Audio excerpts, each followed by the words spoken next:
Om Namo Bhagavate Vasudevaya.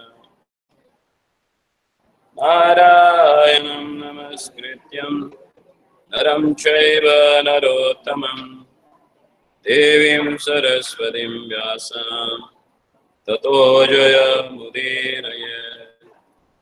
Ashtapraya Shabhatreshu Nityam Bhagavata Sevaya Bhagavati Uttama Shloke Bhaktir Bhavati Naishtaki Krishnaya Vasudevaya Devaki Nandanaya Cha Nandagopa Kumaraya Govindaya Namo Namaha. Namo Nalina Netraya Venuvadya Vinodine Radha Sudapana Shaline Vanamaline Mahabhava Swarupasvam Krishna Priya Variyasi Prema Bhakti Prade Devi Shri Radhika Tvam Namostute. So reading from Bhagavad Gita, chapter 2, text number 54. Wow, got it. Shri Bhagavan Vacha Prajahati Yada Kaman Sarvan Partha Manogatan Atmanevatmana Drashta Sthita Prajñas Tadochyate. Translation. The Supreme Personality of a Godhead said, O Parth, when a man gives of all varieties of desires for sense gratification, which arise from a mental concoction, and when his mind, thus purified, finds satisfaction in the self alone, then he is said to be in pure transcendental consciousness. So in the previous verse, which is 54, I read 55. The 54th verse, Arjuna has asked Lord that Sthita Prajnasya ka bhasha Samadhistasya Keshava Sthitadi ki prabhasheta kim asita brajeta kim. O Krishna, what are the symptoms of one whose consciousness is thus merged in transcendence? How does he speak and what is his language? How does he sit and how does he walk? Previous to this verse, actually Lord has explained about the person who can attain yoga. There he says that Shruti Viti Viprapanna Ye Yada Sthyasati Nishala Samadhava Chala Buddhis Tata Yogam Avaptasi. How the person who fixes his mind on the Supreme without any flickering or waver in his mind. Then next then Arjuna asked him, what are his symptoms? How I can understand that person? Generally, in spirituality, there are so many pretenders, imposters. They claim themselves as a spiritual or transcendental personalities, but that does not have any qualities as the transcendental person should have. And that's why scripture, they have mentioned about the qualities of the person who practices spirituality. Unless and until we check or taste the person, it will be very difficult to follow you. We should know the authenticity of that person so that we can invest our time.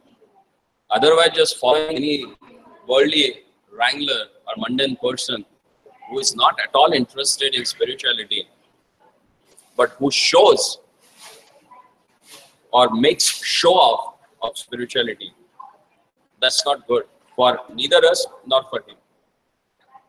So Arjuna, for our burning fate, he is asking of transcendental person.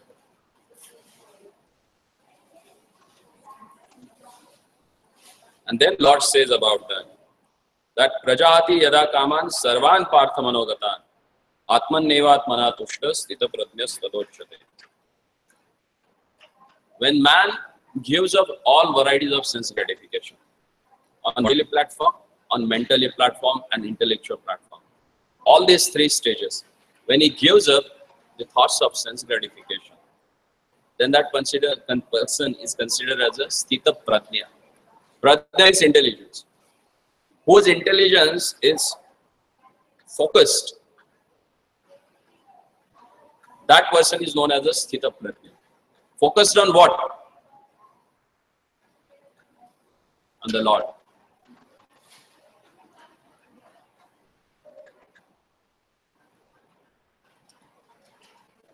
He finds satisfaction in alone. Generally, people, they try to find out peace outside. But are you going to get it? No ways.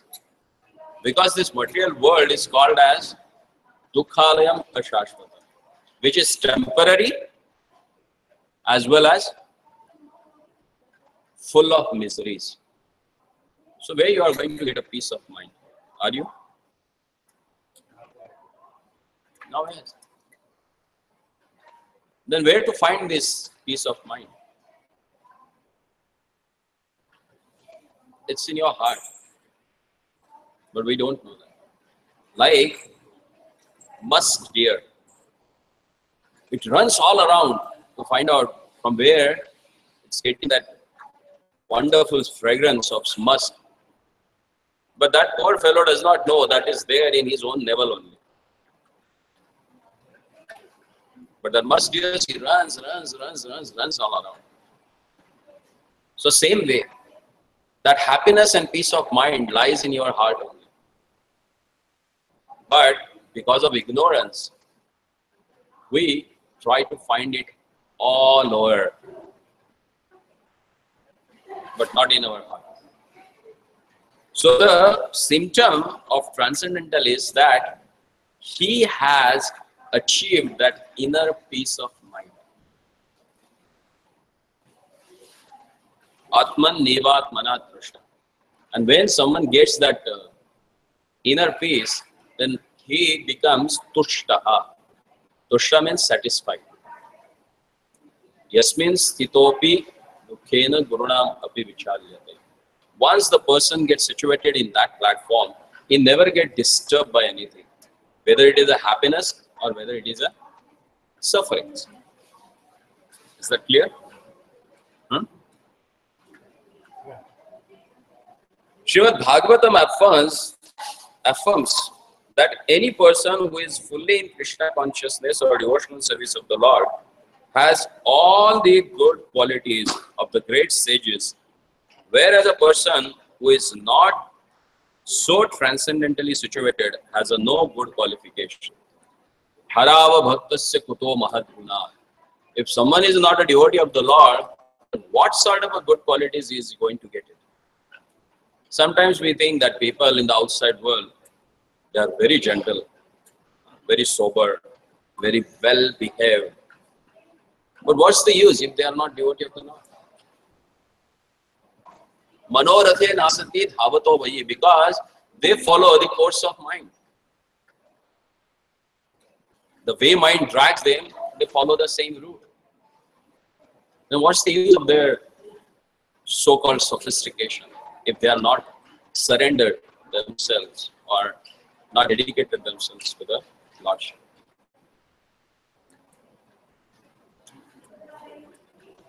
It is rightly said herein that one has to give up all kinds of a sense desires manufactured by mental concoction. It's our mind which is the factory for sense gratification. It creates new ideas for sense gratification. Let me try this soft drink. It will give me some pleasure. Then they jump for another one. Then from that soft drink, they go for the other drinks. Who creates that concoction? It's mind. Ultimately, everything is carbureted water only.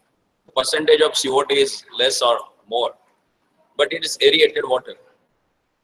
But mind, which fickles and which makes us jump from here and there. Sometimes to eat something, from this corner of the phoenix to that corner of the phoenix, they run. From this restaurant to that restaurant, to just try different taste.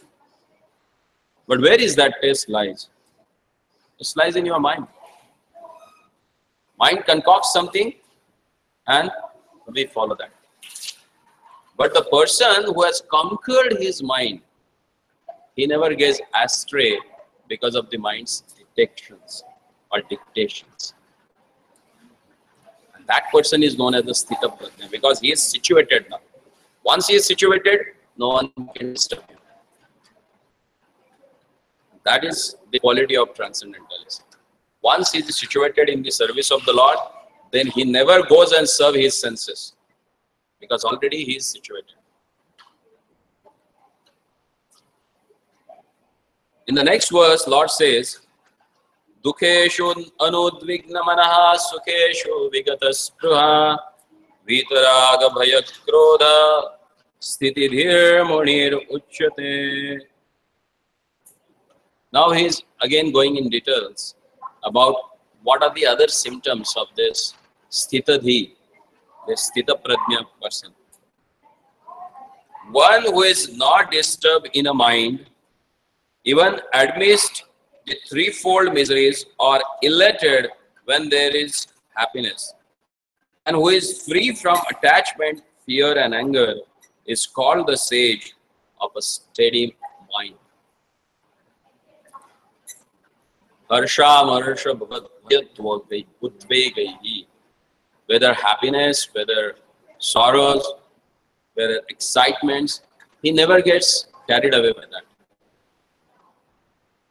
He remains always at same. Like an ocean, does it crosses its limits? High tide, it may come out. Low tide, it may go in. But it is always in his limits. It never goes beyond that.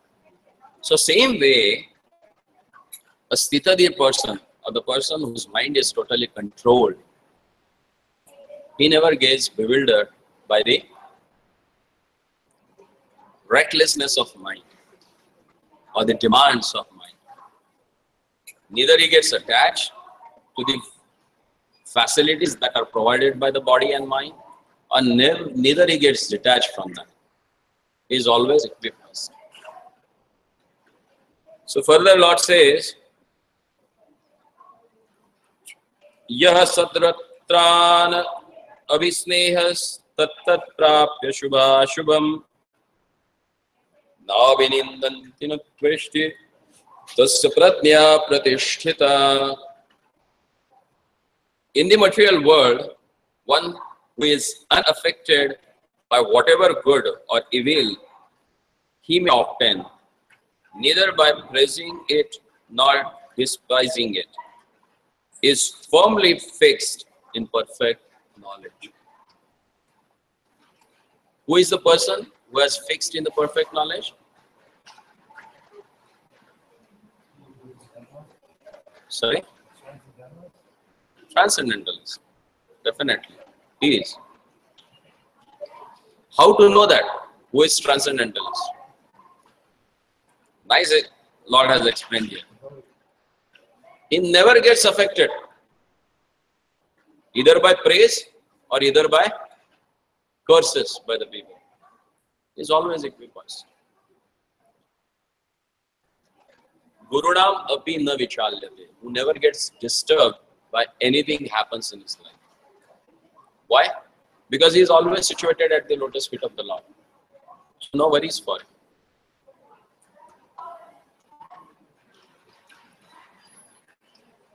How he acts, Lord gives example for that. He says, Yada sammarate chayam kurmo angani sarvashaha indriyani indriyarthebhya tasya pradnya pratishtitah. How many of you have gone to any typical Hindu temple? You been? What is your observation there? Typical Indian temple.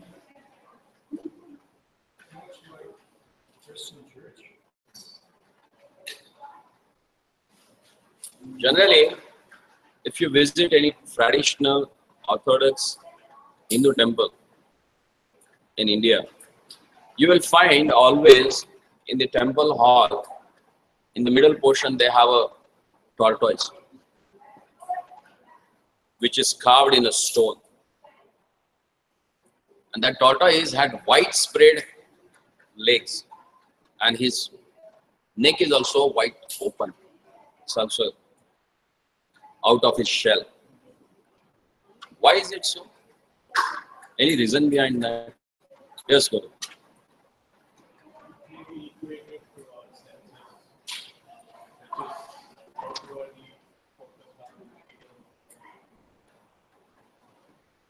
Actually, it indicates, as explained in this verse, one who is able to withdraw his senses from the sense objects, as the tortoise draws its limbs within the shell, is firmly fixed in perfect consciousness.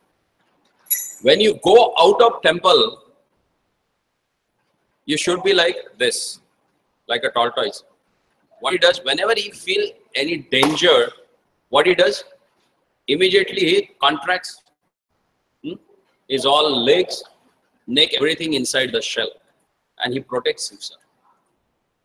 But when you come to the temple, what do you have to do? You have to outstretch all your senses and everything for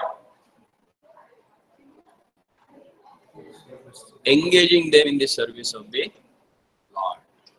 Here you can utilize all your senses to please the Lordship. That's the indication it has. The taste of yogi or devotee or a self-realized soul is that he is able to control the senses according to his plan. That's the greatness of a transcendentalist. He can able to control his senses as per his plan meant for progress in spiritual life.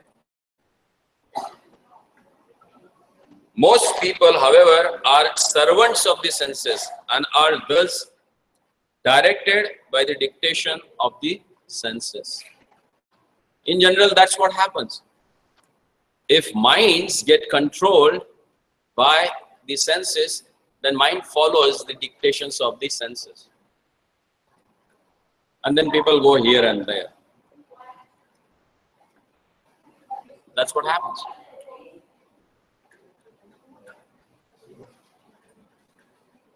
That is the answer to the question as to how the yogi is situated. So yogi is situated like a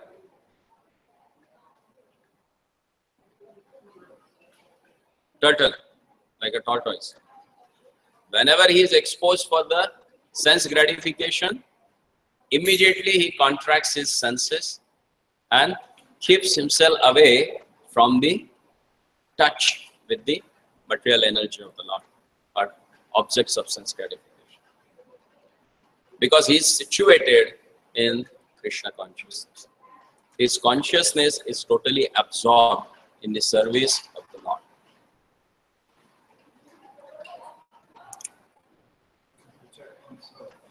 To protect ourselves spiritually. Yes. We use detachment to not allow ourselves to become bewildered by pretty smells, pretty visions, Exactly. soft touch, Exactly. good tasting. I think you are reading quite well. Huh? Hard to do. Hard to do it, but still going good. Lots of practice. See how it happens. How one can do this. How one can get situated himself in that particular stage. Yeah, how one can become transcendentalist? That is explained in the next verse. Vishaya vinivartante niraharasya dehina rasavarjam rasopyasya param drishtva nivartate. The embodied soul may be restrained from the sense enjoyment, though the taste of sense objects remains. But ceasing such an engagement by experiencing a higher taste, he is fixed in consciousness. Why that person get fixed in consciousness? Because he gets the higher taste. Prema, exactly. Love of Godhead. Prem, that is in Sanskrit, love means prem. So when once get that love of Godhead, when he gets that higher taste, then automatically he loses taste for the lower things. For example, when we were like 2 or 3 years old, one of our uncle or maybe father brings us a tricycle. So by seeing that tricycle, we become so excited. No? How many had that experiment? We get excited. But when you are like 18 years old and your papa comes with a tricycle for you, what do you will think? He has gone crazy. But no, he has not gone crazy. Because same thing he offered you when you were 3 years old, you were so happy, you were excited. Everywhere you ran with that and you showed it to everyone. Oh, this is my father has bought it. But same tricycle, when you bought it at the age of 18, you are not liking it. Why? Because your taste had changed. Now you want a bike or a car. If he comes with some costliest car for you, you will be happy for him. Means your taste has gone higher. So the taste for the lower things is not affecting you. You feel dejected with that lower taste. So same way, once you get that bliss of Krishna consciousness, the love of Godhead, then automatically taste for the relationships in this material world, that doesn't matter. Then there will be no heartbreak, no frustration, no alcoholic situation in the life because of frustration. Because once you get situated in that love of Godhead, which is going to last long, which is everlasting, so you will not get attached to anything which is lower than that. Are you? No. Higher taste, that keeps you situated in transcendental position. So we have to endeavor to get this higher taste. And how to get that higher taste? In the age of Akali, it is said, in the present scenario of the world, that we should take shelter of the holy name. Holy name is considered as most sweetest thing in this world. Madhuram madhurebhyopi. Pavanam pavanebhyopi. It's more sweeter than anything in this world. And it's more purifier than anything in this world. So whoever takes shelter of this holy name, he gets that higher taste. And once one has relished this higher taste, then there is no question of getting attracted to lower taste in this material world. In the next verse, Lord says, Yatato yapi kaunteya purashasya vipaschitaha indriyani pramathini haranti prasabham manaha. Now Lord is explaining about the nature of senses. 60.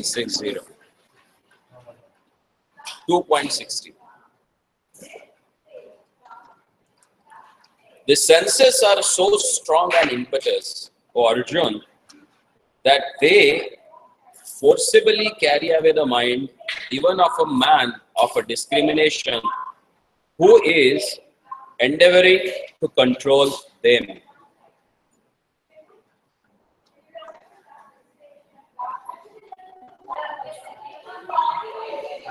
You must be having realization. Huh? A strong realization. Actually, everyone has that realization. I've been trying to decide if my relationships are purely derived from sense gratification or if they are for my self-advancement. And most of them fall apart because I realize I'm just trying to please myself. And Here it is said, the term that Lord has used, vipaschitaha. Vipaschita means person who has a discrimination, power of a discrimination, who has a really higher intelligence. Even that person can bewilder because of reckless senses. If senses are not controlled, they drag you in the pool of this material existence. That's why great devotees, they pray their Lord that, oh my Lord, please give me your shelter. Like Maharaj Kulashekar in Mukundamala Stotra. Mostly the Sri Vaishnavas, they chant this Mukundamala Stotra. In one of that shloka, Maharaj Kulashekar says, Andasya me rita viveka mahadhanasya chorer mahabalibhir indriya namadhiye mohandakara kubare vinipatitasya Lakshmi Narsimha Mamadehi. This is what Shankaracharya says, and same thing in Mukundamala Stotra has explained. That my intelligence is rita. It's stolen away. By whom? Rita Vivek Mahadhanasya. Who are the thieves who are stealing this? Chorer Indriya Mahabalibhir. Most powerful and impetus senses, they are stealing away my intelligence. And I'm losing the power of a discrimination. And that's why, oh my Lord, please save me. Lord clearly says yes, Haranti prasabham naha. This uncontrolled senses, they can carry away your mind even. So one has to be very careful.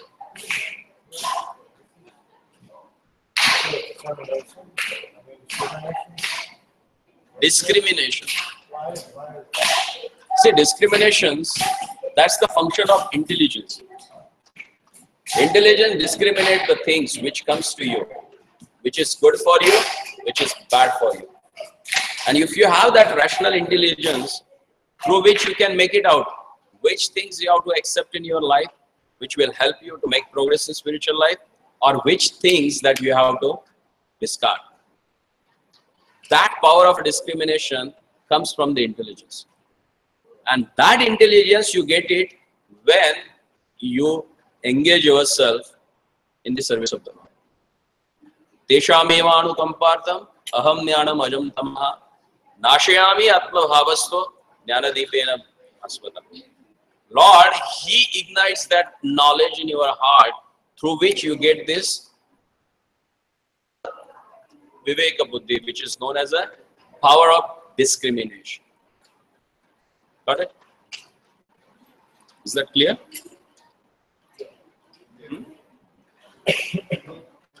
What is it that we should discriminate against?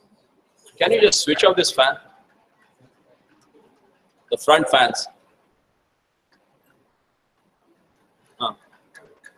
When is it that we are using that discrimination? When you are spiritually situated. When you are in association with the devotees, when you are reading scriptures, then that power of discriminations get awakened. And then you start thinking like that. Otherwise, you follow the same course of time. Got it? While we utilize the course of discrimination when we are studying or throughout all day. Throughout all day. The purpose of study to apply it in your life. Otherwise, what's the use of a study? If you don't use it, then what's the use of study? We don't want to be bookworms. They are always in the book, but they don't get any knowledge. Unless and until whatever information you gathered through reading, if it never transformed your heart, it will not become knowledge. It will become just data. You may, like a storage, it's like a storage place. What they call it? Gigabytes and this, terabytes. You may have, it's on the hard disk. But unless and until it is connected with this proper computer, it will not be useful. So same way that information what you have, if it will not transform your heart, it will not become a knowledge. It's like a donkey then. Donkey carries so much of load. But does he carry it for himself? What if he carries, does it help him anyway? No. So same way you may read so much, you may hear so much, but unless and until you try to apply it in your life, everything is donkey work. That's true. That makes sense?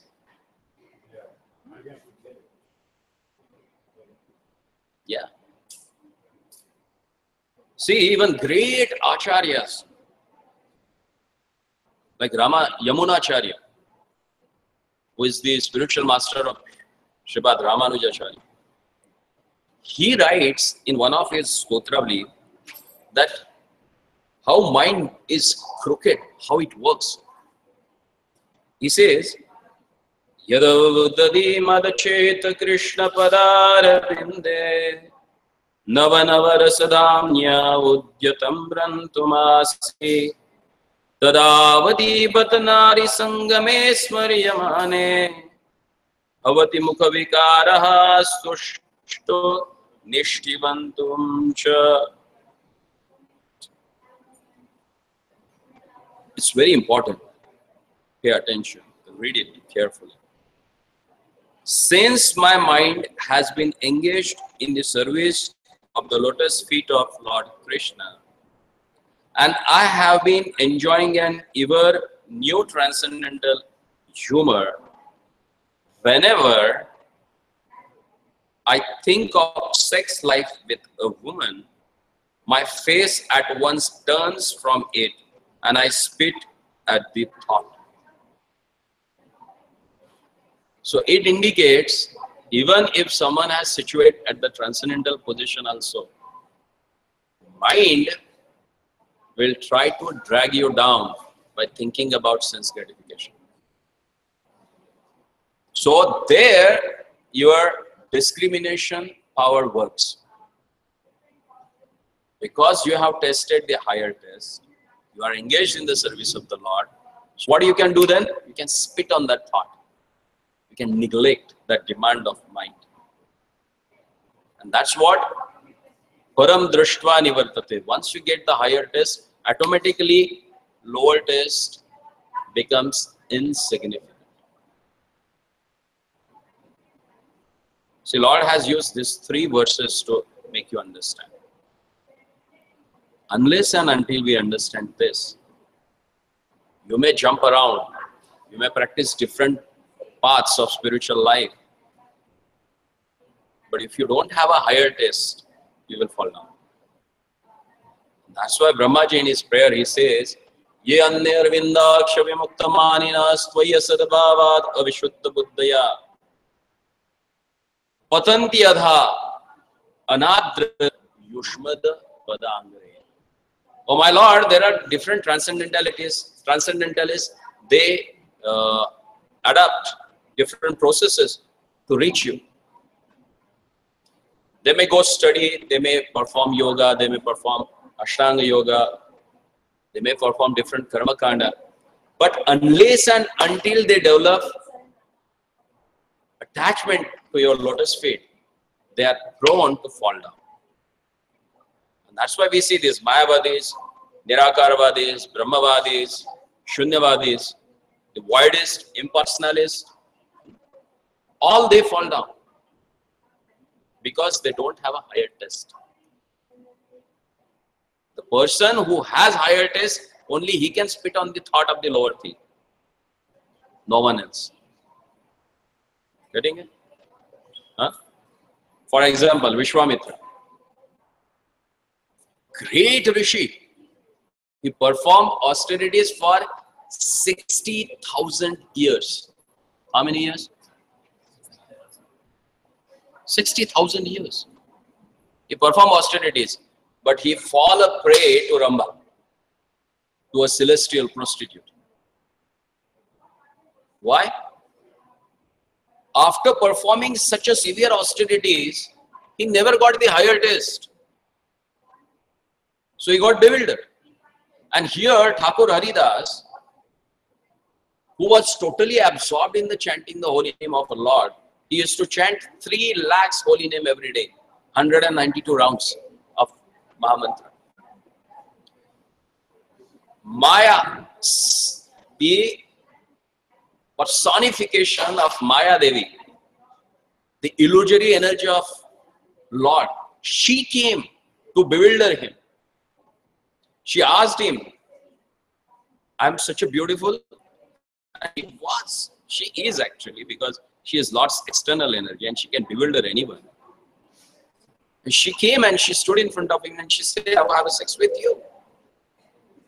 And Thakur Haridas said, okay, no problem, I can fulfill your desire, but let me finish my quota of chanting the holy name of Lord. Why don't you sit? Let me finish, then I can fulfill your desire. So she sat. And Thakur Haridas, he kept chanting, Hare Krishna, Hare Krishna, Krishna Krishna, Hare Hare, Hare Hare. And it went all day long for 22 hours. She got tired and she left. Again, next day she came. Again, he did the same thing. He said, I can fulfill your desire. Yesterday I supposed to, but you will left. So at least today, let me finish my rounds. And third day, she surrendered. She said, I'm sorry. I can't. Because you have such a tremendous taste in chanting the holy name of Lord that you don't have any interest in me. Otherwise, people by seeing my shadow only get attracted. And here, personally, I'm standing in front of you, you are not bewildered at all. Why is it so? Because he got Paramadrishta. He got the higher taste. So he's not bewildered by this lower taste. Clear? Krishna consciousness is such a transcendentally nice thing that automatically material enjoyment becomes distasteful.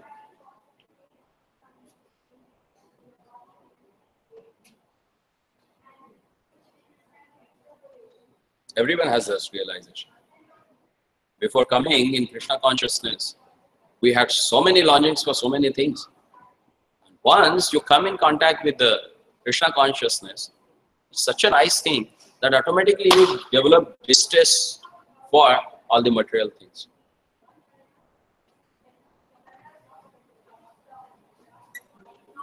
It is as if a hungry man had satisfied his hunger by a sufficient quantity of nutritious eatables. Maharaj Ambarish also conquered a great yogi, Durvasa Muni, simply because his mind was engaged in Krishna consciousness. Savai mana Krishna padara vindayo vachansi vaikuntha gunanu varnane. Savai mana Krishna padara vindayo. His mind was always absorbed at the lotus feet of their Lordship. Then in the next verse, Lord says, तानि सर्वाणि संयम्य युक्त आसीत मत्परः वशे हि यस्येन्द्रियाणि तस्य प्रज्ञा प्रतिष्ठिता. Lord says, Arjuna, one who restrains his senses, keeping them under full control, and fixes his consciousness upon me, is known as a man of a steady intelligence. Sthita prajna. Who is he? The person who has restrained his senses, who has kept them under full control, and whose consciousness is fixed upon Krishna. And we have an example of such a personality. Who is that person?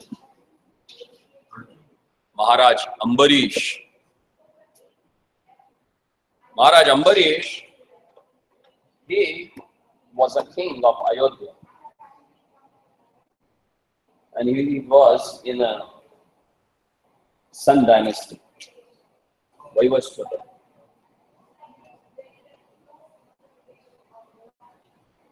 And it is explained about him that how wonderfully he has engaged his senses. And he was emperor of whole earthly planet. What I'm saying? The emperor of whole earth. Not a king of some small kingdom. He was a king of whole world. Maharaj. And still he was able to engage all his senses in the service of the Lord. Most of the time people, when we call them, okay, come and join our satsanga, they say, so busy, so many appointments I had, so many things I have to do, so much of work is pending. Huh? And how much responsibility do we have? Responsibility of one family, and now one family means husband and wife and maybe one child. Maybe, because it's very difficult nowadays to get conceived. Extended means maybe his parents, not more than that. So just responsibility of 4 people, and all they are also earning. It's not that they are depending upon your income source. Oh, I'm responsible. I have a great responsibility. No, I have to maintain 2 families. Look at this person who was the emperor of the whole earth. He had a time. And how he used his time, that is explained here. In the Srimad Bhagavatam, 9th canto, chapter 4, and text number 18 to 20, that explains how Ambarish Maharaj has engaged himself in Krishna consciousness, being the emperor of this world.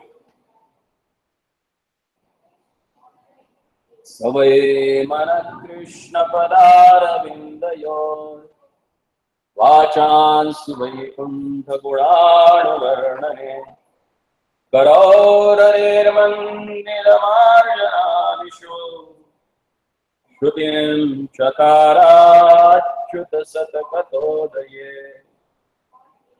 kundalingalaya darshanam disho Tadvi tadrat jagatra svarasheyam vasangamam dhyanam cha tatpad saroja saurave Srimati tulasya rasanam tadarpite Ado Hare Krishna pada nusarapane Shiro Rishikesha pada vivandane Kamam chadase natu kama kamyaya yathottama shloka janashraya ratihi. How he has engaged himself? The first things what he has done, savai manaha Krishna padam. Maharaj Ambarish fixed his mind on the lotus feet of Lord Krishna. Engaged his words in describing the abode of the Lord. Vachansi, vacha, speech. That ability he has used. Vaikunta Gunana Varnane, glorifying the holy Dham of the Lord. Karor Harer Mandir, Mandira Marjanadisha. His hands in cleansing temple of the Lord. Shrutim Chakarat Achyuta Sataka Kodye. He has used his ears to hear about wonderful, glorious pastimes of the Lord.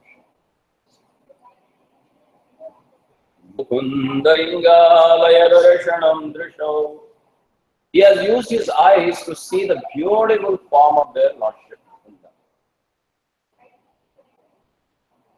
Tadbhrityagatra Sparshe Angasangamam.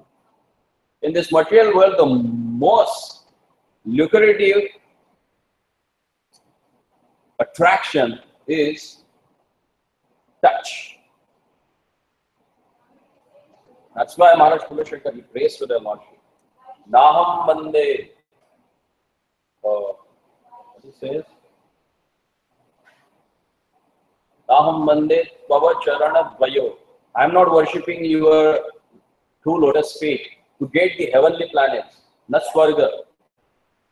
Gamya Rama Brudhatanu Lata. Oh my Lord, I never desired to go to the heavenly planets and enjoy the beautiful soft skin women there. Because that is the most lucrative attraction in this world that can make you fall down. But that same touch, if you engage in touching the pure devotees of the Lord, that will purify your mind.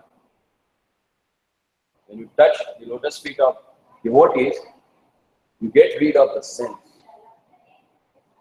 And that's why he says, how he has engaged this particular sense of touch, he has used it in touching their Lordship's devotees. Ghadam Chatatpad Saroj Samurave. He has used his nose or nostril for smelling the Saurabha fragrance that emanates from the tulasi which has offered at the lotus feet of the Lord. Tulasyam, or lotus flowers that they have offered it at the Lord's lotus. Srimad Tulasyam Rasnan Tadarpite, and sense of taste. Actually, you know,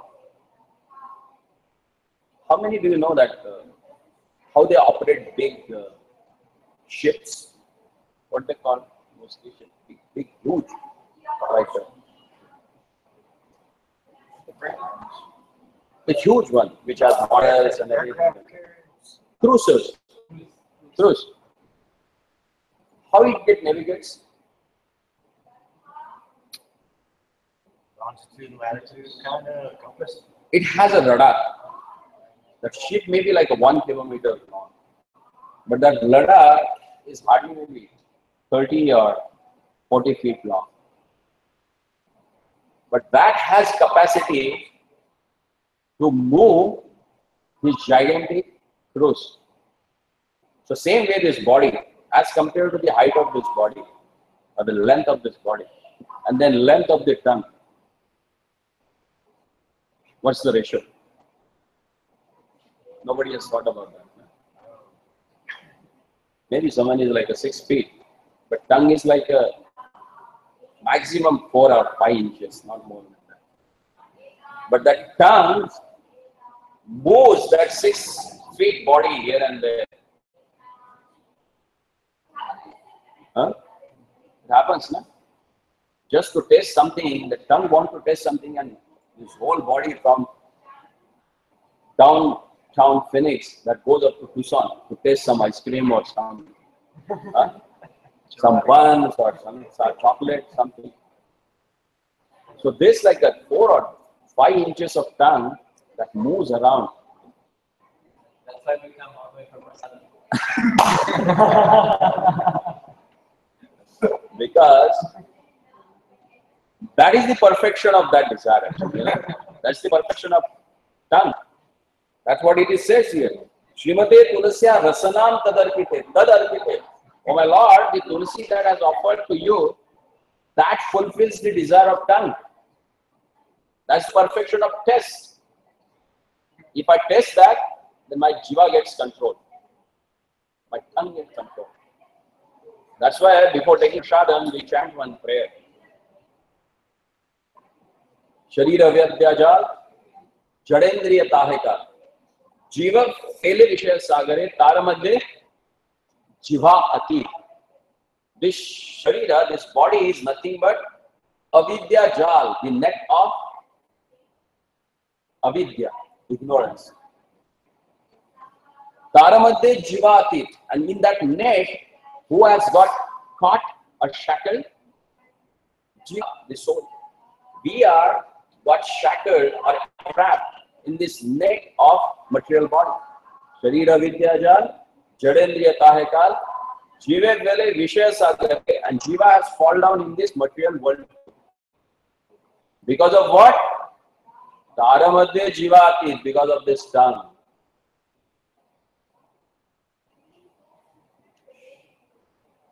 Jivera Lalase Iti Uti Bhaya Shishna Udara Parayana Krishna Naripaya. If someone moves around here and there to pacify his tongue for the test, then his Udara and Ushna or Shishna, the stomach, belly and genital will not get controlled. Because all these three things are in one line. If you are controlled on Jiva, then rest of the things are controlled. If you don't have control on this, nothing is under control. That's why it's very important to control your tongue. And how to control that? Controlling tongue means using it for glorifying the Lord and testing the Lord's prasadam. Ahara Shuddhi Sattva Shuddha. If your food is pure, then your thoughts are pure. So if you take Krishna Prasad only, so there is no question of having bad thoughts.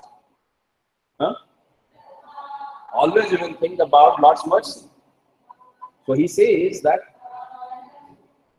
Srimati Tulasyam Rasanam Tadarpite. Success of this tongue to test the lotus, the tulsi that has offered to the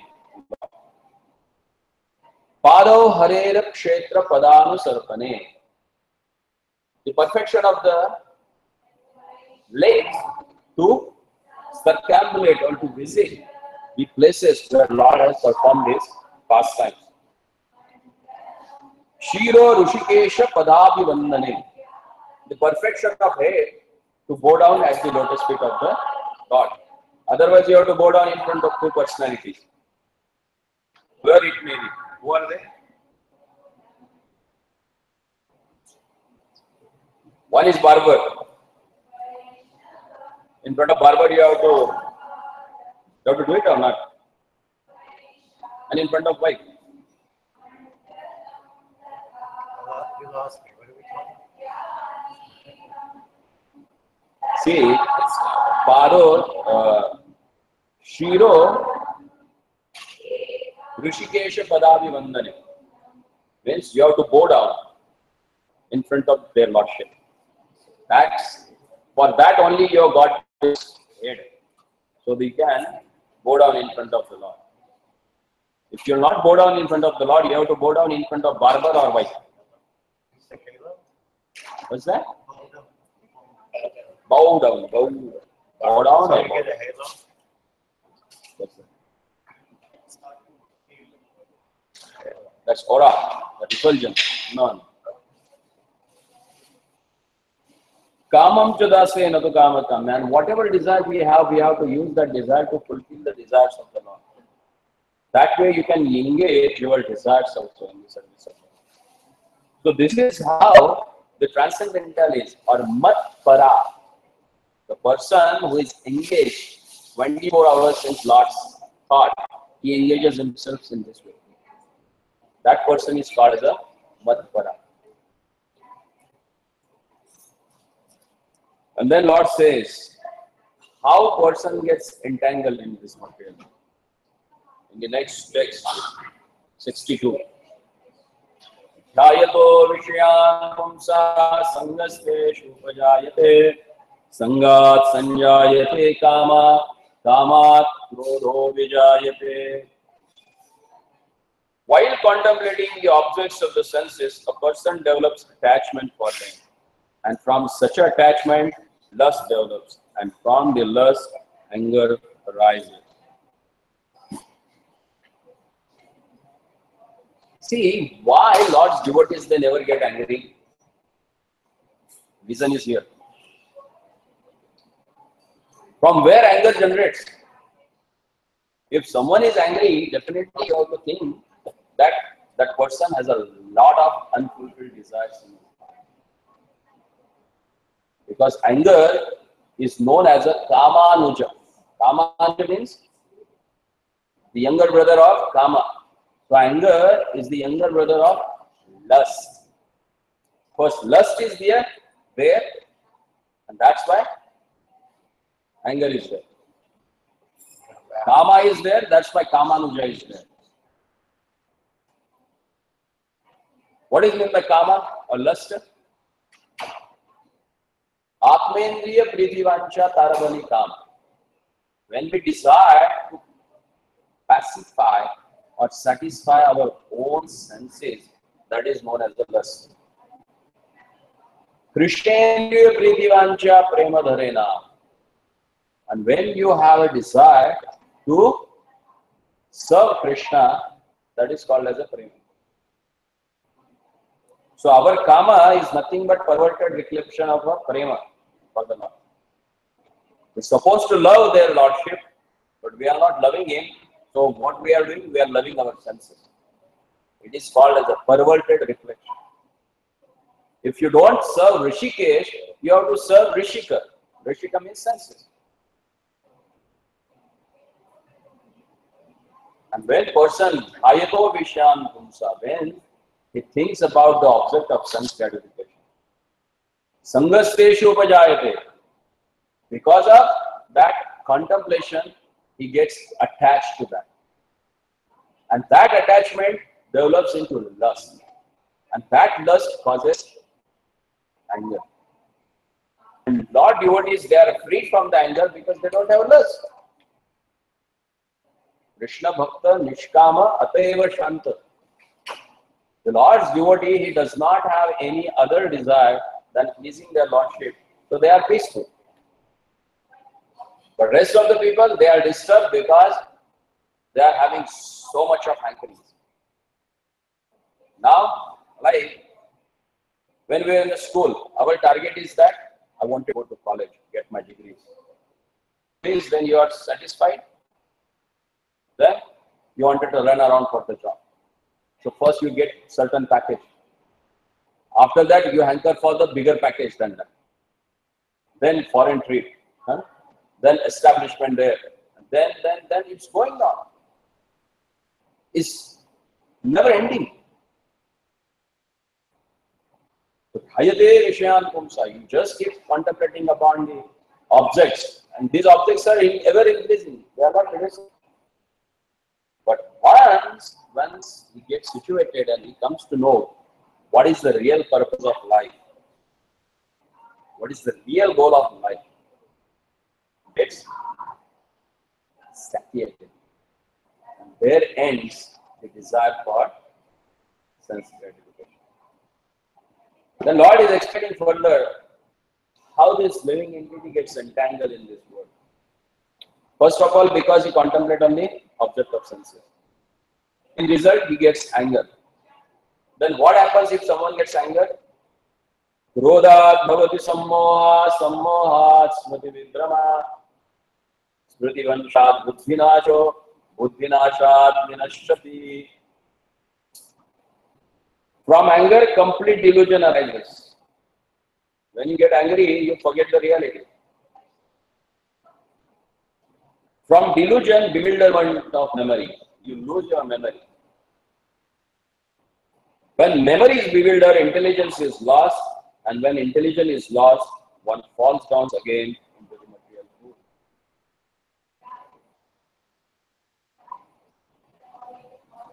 By thinking about the objects of the senses, such as a double cheeseburger, or going to see a movie,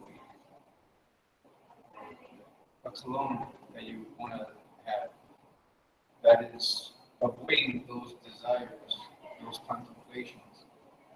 That is where he's strengthening ourselves to attaining Krishna consciousness. But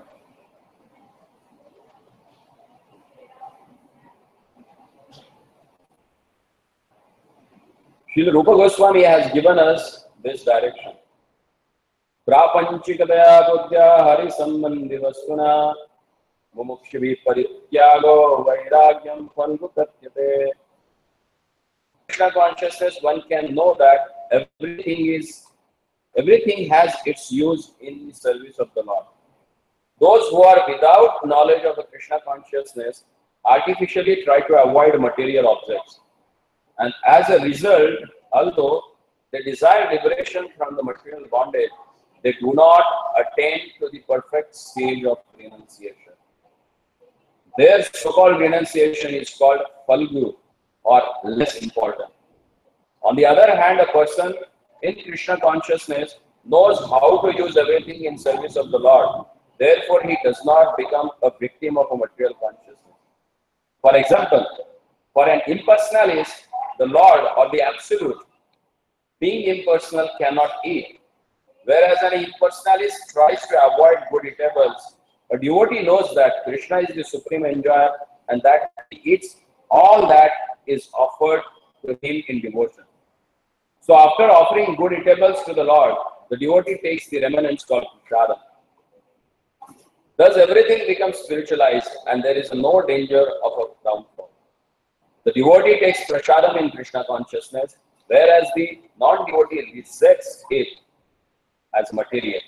The impersonalist therefore cannot enjoy life due to his artificial renunciation. And for this reason, the mind pulls him down again into the pool of material existence. It is said that such a soul, even though rising up to the point of liberation, falls down again due to his not having support in devotional service.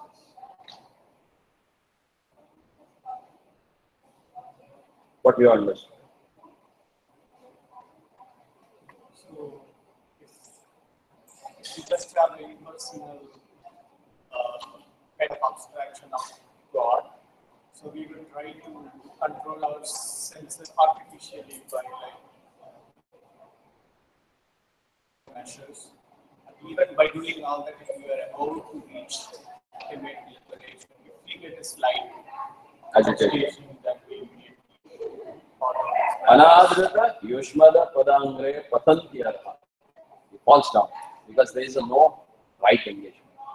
Whereas if we have the devotion, sweetness, even if we have not like the sadhana as we pointed out, even if we because we eat it as a remnant after offering, so then we are There is no material consideration.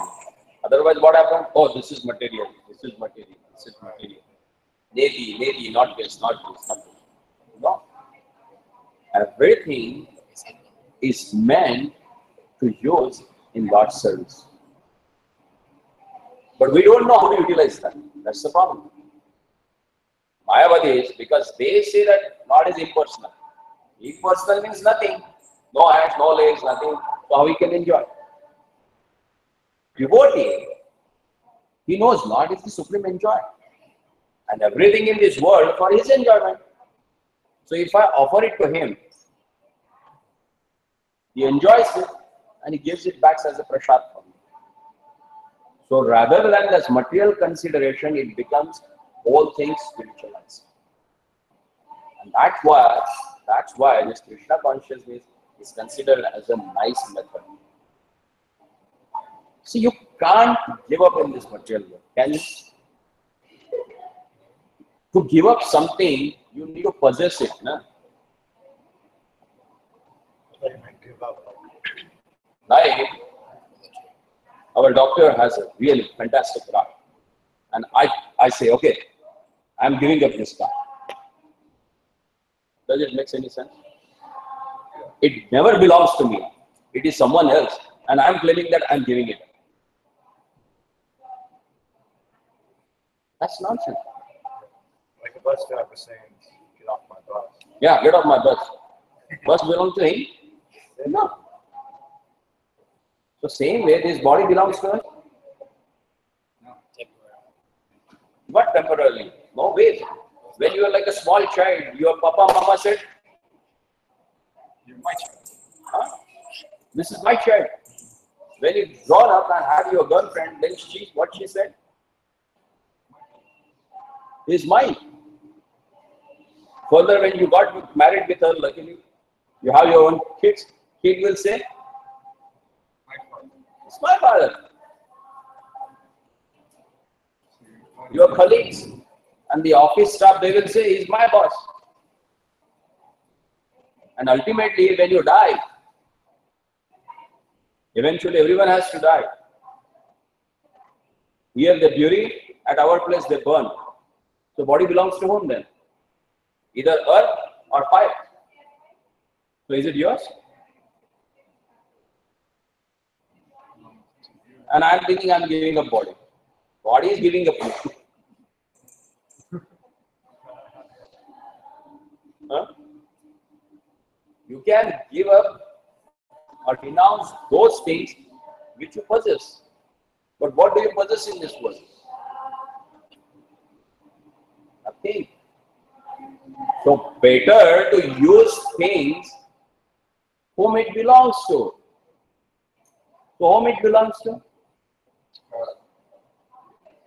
God, Krishna. He says, Aham sarvasya prabho matta sarva pravartate. I am the enjoyer, I am the owner, and everything emanates from him. So use it in his service. Why to speculate about that? It's so simple to understand. But our mind is so complicated, it never makes you understand. That's why it is said, Manayeva Manushyanam Karanam Moksha Bandayo Bande Vishaya Sangat Muktaiva Nirvishayana. The mind is the cause of your bondage in this material world. If it is detached from the material things, you will attain the ultimate goal of it. Then further Lord says, Prasade sarvadukhanam aniryasyopajayate prasanna chetasa yashu buddhi paryavatishtate. For one thus satisfied in Krishna consciousness, the threefold miseries of material existence exist no longer. In such a satisfied consciousness, one's intelligence is soon well established.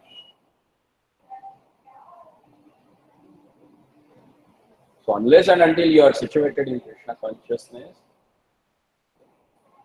no way of getting rid of this material world. Nasti buddhya yuktasya nacha yuktasya bhavana nacha bhavayata shantir ashantasya kuta sukha.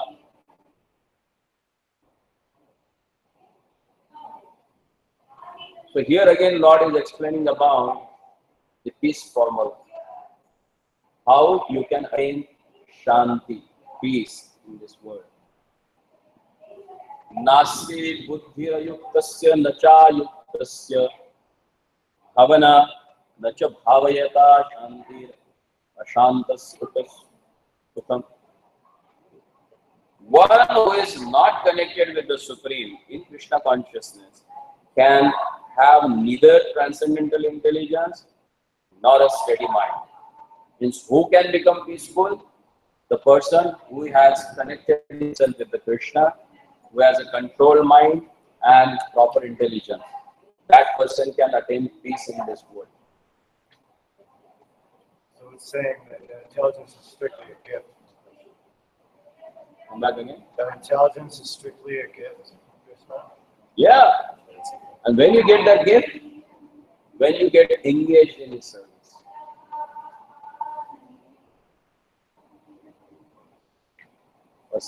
Dadami buddhi yogam tam tena maham. He gives that intelligence from which you can get rid of this.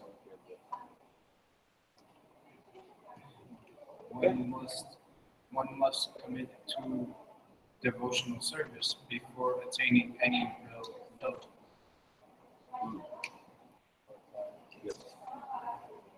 Sorry? Or acquire the taste for Higher taste. So further, Lord says,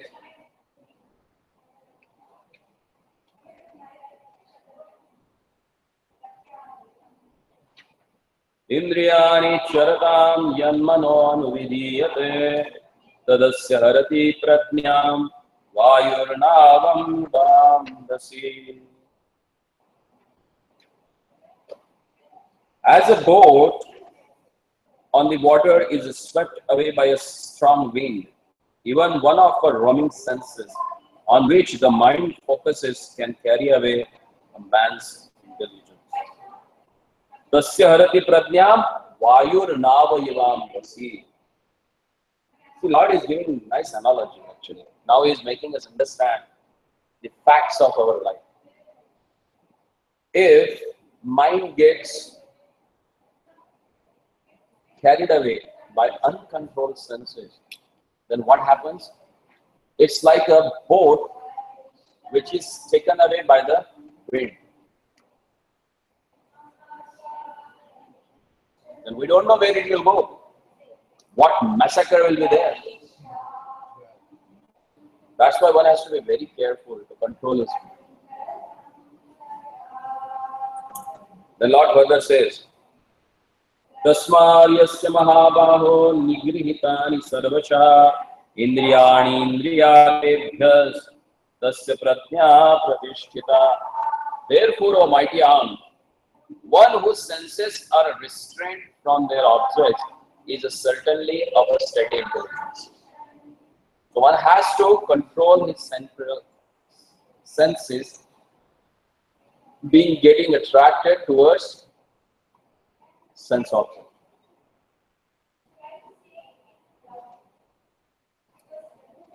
And then Lord further says, Yanisham sarvabhutanam tasyam jagrati sanyame yasyam jagrati bhutani sanisha pashyato mune. What is the night for all beings is time of awakening for the self-control. And the time of awakening for all beings is the night for the introspective state. The person who has a capacity to say no to the sense object is known as a sthita prajna. Because generally people, where they're supposed to remain awake, they go to sleep, like spiritual discourses, where you have to be attentive, where should be concentrating on the thoughts, there you fall asleep. And at the movies, with the rapt attention, with wide open eyes, you get absorbed. Where you're supposed to close your senses, getting attracted by the sense object, there you are wide open. And where you're supposed to get attracted, there you are keeping your eyes closed and going to sleep. This is what Yanisham Sarvabhutana. Make sense? Now it does. I never understood that. Yeah, now. I was trying to say, like, while you're sleeping, you're getting something or something that. Yeah, I didn't understand. Allegorically, it has explained. So next verse, Lord says, Apuryamanam achalam pradishtam samudramapa pravishanti yadvat Tadvat kamayam pravishanti sarve sashantim apnoti na kama kami. A person who is not disturbed by the incessant flow of desires that enter like a river into the ocean, which is ever being filled but is always still, can alone achieve peace, and not the man who strives to satisfy such desire. Again, Lord has given a wonderful example. See, as long as you have your mind, the mind's function is that sankalpa and vikalpa, to accept and reject. So it will create desires which you will accept, sometimes it will reject. So this desiring tendency of the mind is considered here as a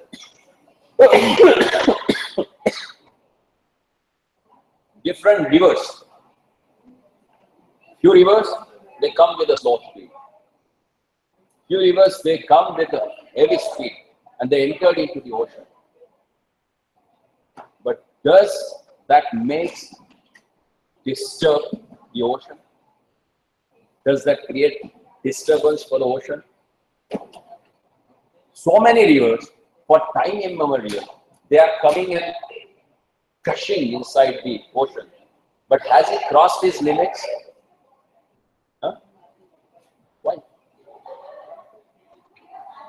So same way, the person who is situated in Krishna consciousness, there may be a rivers, or there may be a innumerable desires that may come into his heart, but he is always peaceful like the ocean.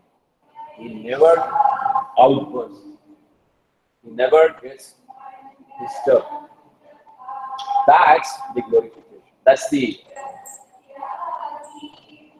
real essence of transcendence. That he has attained such a state where he never gets disturbed. Yasmin sthito hi dukkhena guruna api na vicharya. Once he is situated at that level, he never gets disturbed. Apuryamanam machalam samudra apapam. Like the rivers, they gush into ocean, but ocean never gets. Then further the Lord says, Vihaya kamanya sarvan kuman sharitanistruha nirmamo nirahankara sashantim adhigacchati. This is the third verse now, which is explaining about how to attain peace. The first verse was what it explains about? Like the turtle draws itself. Yes. Na sate vidyato bhava na bhava vidyate sata. What's the translation of that verse?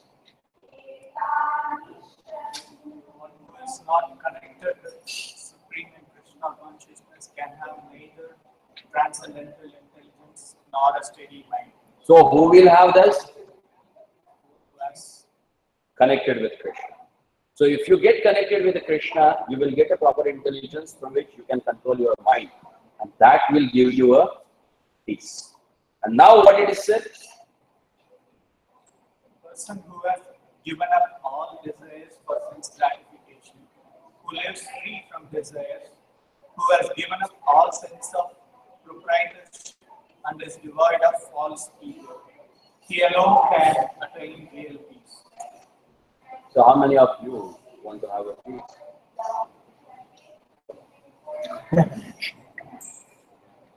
Everyone is trying for getting peace.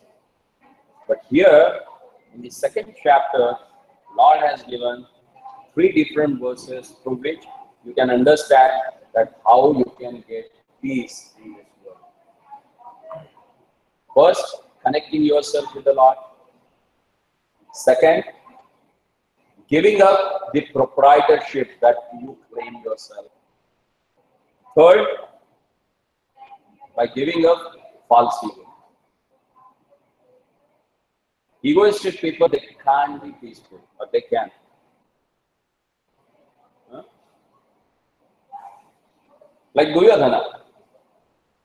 He was such an egoistic guy. He was never in peace. And look at the Yudhishthira Maharaj. He was a nispruha. He never desired anything for his own sense gratification. That's why he was calm and cool and peaceful. So if you want to remain peaceful, these three things you have to do. Get connected yourself with the Lord. Give up the sense of proprietorship. And third, give up your false ego. That will give you a real peace. So if we don't have the proprietorship feeling, then we don't have ego. Definitely. Why you have that proprietorship? Because you are egoistic.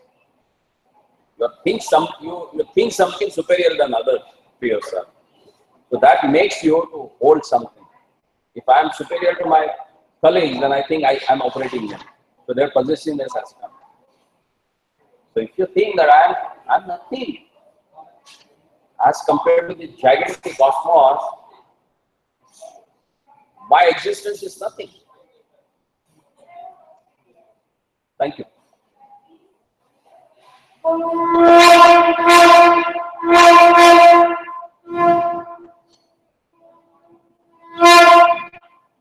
And here is the last verse of this chapter, text number 72. Esha brahme sthiti partha nainam prapyate hayyate sthitvasyam antakalepi brahma nirvanam richyate.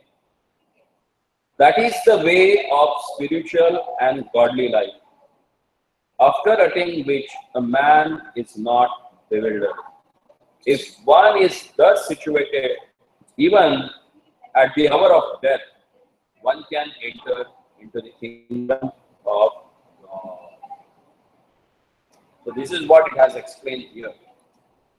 That when one's got this consciousness, even at the last moment of his life, when he's supposed to give up his life, and if he attains this particular mood or consciousness, then it is considered that he has achieved. He has achieved. Mataji, मैं बोल रहा हूँ.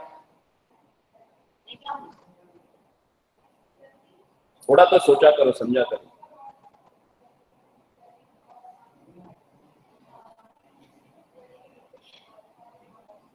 It's the most important thing that Lord is explaining here. That unless and until you develop this sort of a consciousness, where you can situate yourself in that position where your mind will not get disturbed. See, the whole second chapter, one thing that Lord is carrying. First, that we should understand ourselves, who we are. And that's why he has explained about the knowledge of soul in the beginning. His teaching starts with what? He starts from that you are not this body but spirit soul. That's the first session. The second thing, where he again explains about how this soul gets entangled with karma, whose activities. Then the next session he explains that how he can come out of this activity. That is jnana, nishkama karma yoga, which is again further goes and becomes like a buddhi yoga, devotional service to the Lord. And after explaining that buddhi yoga, Lord is explaining about the person who is practicing that buddhi yoga. What are his qualities? And when Arjuna, he understands that neither karma nor jnana, neither upasana, but it's the bhakti that's going to save me. Then let me know qualities of that person who enters bhakti. And that person is known as a sthita prajna.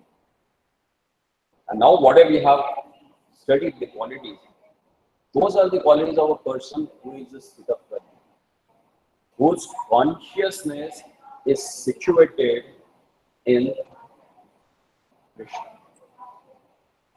who is totally absorbed in the thoughts of Krishna.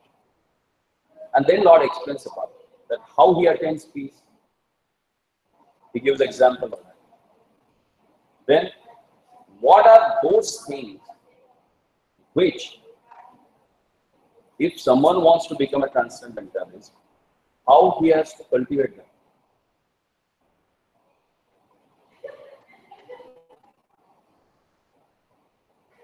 That he can cultivate in the association of devotees. Because the person who has, only he can give you. Like I'm having $100, then I can able to share some 50, 70, $80 of that. But if I don't have, what I can share? Nothing. So the person who has these qualities with me, only he can share that quality with me. And that's why, if you want to really attain peace, where you have to go? You have to go to the person who is peaceful. Peaceful, who is full of peace. That person can give you peace. Then Lord, in this last shloka, he says, this is the way of godly life or spiritual life. Spiritual life does not mean that, okay, once in a week I'm going to church or going to the temple. When there is a function, I will go and have darshan and come. That does not mean spirituality. But that does not mean godly life. Godly life means when you thoroughly accept it in your life as a prime object of your life, then it is considered as a godly life. Otherwise, it's like a show. For temple, they may come for a 10 minutes. Spend 2-3 hours in the mall. But when they come to temple, oh, what time darshan is opening? Huh? They will look at the clock while Aarti is going on also. Why? Because they have to rush. Where? Don't know. That's not the spirituality.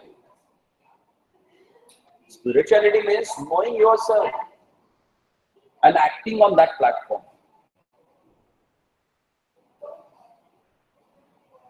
See, why the people in this age of Kali are considered most unfortunate? Because the most merciful Lord, he is standing in front of them in his most merciful incarnation as a Archa Vigraha, where we are not qualified to see him. But still, out of his causeless mercy, he is giving us chance to see him. Lord is considered as a Deva Munindra Guhyam. Even great demigods, great sages, they are not able to see him. They are not qualified to have a direct audience of the Lord. Whenever there is a problem, they go up on the banks of, on the shore of Milk Ocean. And there, Brahmaji, he sits and he meditates on it. And in that meditation, he hears only a voice of Lord. He is not capable to see him. But here, Lord becoming most merciful, he comes in the form of Archa Vigraha. He stands in front of you, but we don't have a patience to sit in front of him or stand in front of him and have at least look at him. Just for a moment we come stand in front of him, and on top of that also we surf along the internet on your mobile screen, even though we are in front of the Lord. So what is more beneficial? What is more important for us? The opportunity that you have got it, that Lord, you are in front of the Lordship, and you are messing up with your own activities. That's why in the age of Kali, people are considered most unfortunate. They don't have a time to go to temple and see their Lord. Everyone wants to get rid of disease, but don't want to go to hospital. Will they get disease free? No. At least you should come to know that you are diseased. When you will come to know? When you go to the doctor.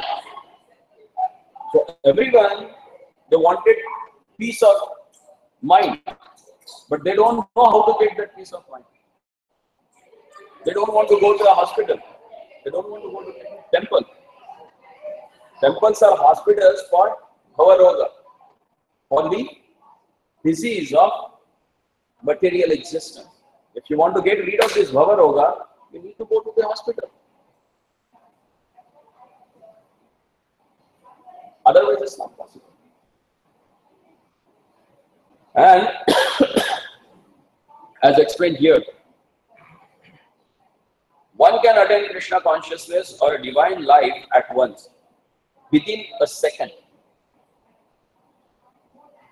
Within a second, you can attain Krishna consciousness. Or one may not attain such a state of life even after millions of births. It is only a matter of understanding and accepting the fact. Khatwanga Maharaj attained his state of life just a few minutes before his death by surrendering unto Krishna. Khatwanga Maharaj, he was one of the emperors of this earthly planet. He was so powerful that even whenever there used to be a fight between demigods and demons, they used to call him to help demigods to win over demons, and he used to go. So once he went there, they had a fight, and demigods, they become victorious. And they asked him, whatever you want, you just ask and get it. He said, okay, let me know how long I'm going to live now. And demigods said, maybe for a muhurta, 1.5 hours, not more than that. And immediately, he gave up everything and sat down and absorbed his mind in the thoughts of Krishna. And he got delivered. So, one can become Krishna conscious within a moment if he appreciates and accepts that path. And one may try for millions of lifetimes if he is not ready to appreciate and accept the path. So, it depends upon us that how to attain it. Then further, Prabhupada says here, actual life begins after completion of this material life. For the gross materialist, it is sufficient to know that one has to end this materialistic way of life. But for a person who are spiritually advanced, there is another life after this materialistic life. Before ending this life, if one fortunately becomes Krishna conscious, he at once attains this stage of Brahma Nirvana. There is no difference between the kingdom of God and devotional service of the Lord, since both of them are on the absolute plane to be engaged in the transcendental loving service of the Lord. Is to have attained the spiritual kingdom. In material world, there are activities of sense gratification, whereas in the spiritual world, there are activities of Krishna consciousness. Attainment of a Krishna consciousness, even during this life, is immediate attainment of a Brahman. And one who is situated in Krishna consciousness has certainly already entered into the kingdom of God. Brahman is just opposite of matter. Therefore, Brahmi Sthiti means not on the platform of material activity. Devotional service of the Lord is accepted in Bhagavad Gita as the liberated state. That's the most important thing that Prabhupada has wrote it down on this purpose. That says, Bhagavad Gita the devotional service of the Lord accepted in the Bhagavad Gita as the stage of liberation. Saguna samatityan brahma bhumaya kalpate. Therefore, Brahmi Sthiti is a liberation from material bondage. Srila Bhaktivinoda Thakur has summarized this second chapter of Bhagavad Gita as being the contents of the whole text, or summary of the whole Srimad Bhagavad Gita. In the Bhagavad Gita, the subject matter are Karma Yoga, Jnana Yoga, and Bhakti Yoga. In the second chapter, Karma Yoga and Jnana Yoga have been clearly discussed, and glimpse of Bhakti Yoga also has been given as the contents for the complete text. Thus ends Bhaktivedanta purport on the second chapter of the Srimad Bhagavad Gita in the matter of content. So here we end second chapter, which is summary study of whole Bhagavad Gita. Now, one by one chapter by one, Lord is going to explain in details about the different processes through which you can attain the Lordship. And what is the topmost, that I'll also explain. Correct. Yes? Transcendental knowledge. Yes. So,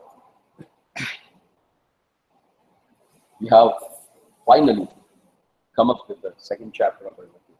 So, next one is Karma Yoga. That will start on next Wednesday. Yes. Service for Krishna.